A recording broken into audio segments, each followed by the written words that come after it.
વિસાવદરમાં 77મા પ્રજાસત્તાક પર્વની ઉજવણી કરવામાં આવતા વિસાવદર મામલતદાર ઓફિસ તેમજ કોર્ટમાં ધ્વજવંદન કાર્યક્રમ યોજાયા હતા।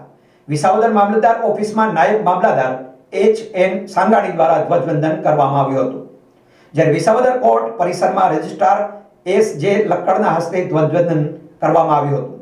આ તકે વિસાવદર નગર પંચાયત હાઈસ્કૂલના નિવૃત્ત શિક્ષક પરમારને નાયબ મામલતદાર H.N. સાંગાણી દ્વારા સન્માન પત્ર આપવામાં આવ્યું હતું, ત્યારે વિસાવદર પોલીસ, હોમગાર્ડ તેમજ GRD જવાનો દ્વારા પણ બંને સ્થળ ઉપર હાજર રહીને રાષ્ટ્રધ્વજને સલામી આપવામાં આવી હતી। કાર્યક્રમમાં વિસાવદરના નાગરિકો, બાળકો, વિસાવદર બાર એસોસિએશનના પ્રમુખ વિજયભાઈ જેઠવા તેમજ વકીલ મિત્રો હાજર રહ્યા હતા। તહેવારો તો અનેક છે, પણ રાષ્ટ્રીય તહેવાર 15મી ઓગસ્ટ અને 26મી જાન્યુઆરી। 15મી ઓગસ્ટે આપણે સ્વતંત્ર થયા 1947માં, અને 1950ની અંદર આપણે પ્રજાસત્તાક દિન 26મી જાન્યુઆરી ઉજવીએ છીએ। હું છેલ્લા 56 વર્ષથી આ રાષ્ટ્રીય તહેવારની ઉજવણીની અંદર મને એ રાષ્ટ્ર પ્રત્યે ઘણું બધું માન હોય। હું બધા કોઈ પણ કામ મૂકીને રાષ્ટ્રીય તહેવારની ઉજવણીની અંદર હું હાજર થઈ જાઉં છું, અને રાષ્ટ્રની અંદર એ આપણું મંદિર છે।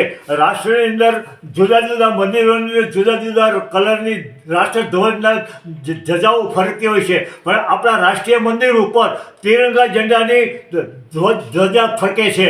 આ ધજા એ આખા વિશ્વની અંદર એક પેગામ આપે છે, સમાનતા, એકતા, કરુણતાની એક ઓલી મિસાલ આપી છે કે જે આવા માણસોનું હોય છે એને ગોદમાં લઈને આપણા રાષ્ટ્રીય ભારતીય નેતાઓ આપણે યાદ કરીએ તો અનેક વીરલાઓએ આ આઝાદી માટે આખી ભેખ આપી બલિદાન દઈ દીધા।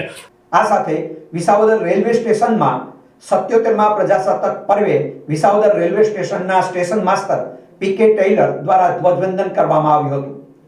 રેલવેના કર્મચારીઓ અને બાળકો, વિસાવદરના નાગરિકો સહિતનાઓએ હાજર રહી રાષ્ટ્રધ્વજને સલામી આપી હતી। अपन मनाते हैं, किस उपलक्ष्य में मनाते हैं? ये आज के दिन अपना गणतंत्र दिवस के रूप में मनाते हैं। ये स्वतंत्रता गणतंत्र दिवस है, और इसमें अपने सब ये संकल्प और शपथ लेते हैं कि जो हमारे माननीय प्रधानमंत्री है उनकी जो आदेश है उसके हिसाब से अपने स्टेशन को, अपनी गली मोहल्ले को, सबको साफ एंड स्वच्छ रखना है, और अपने पब्लिक के लिए, अपने पब्लिक की सेवा के लिए अपने बिठाया है। उस पब्लिक की सेवा को अपने ध्यान में रखते हुए अपना जो उत्तरदायित्व बनता है वो अपनी शपथ के साथ उसको निर्वहन करने की कोशिश करेंगे और करते रहेंगे।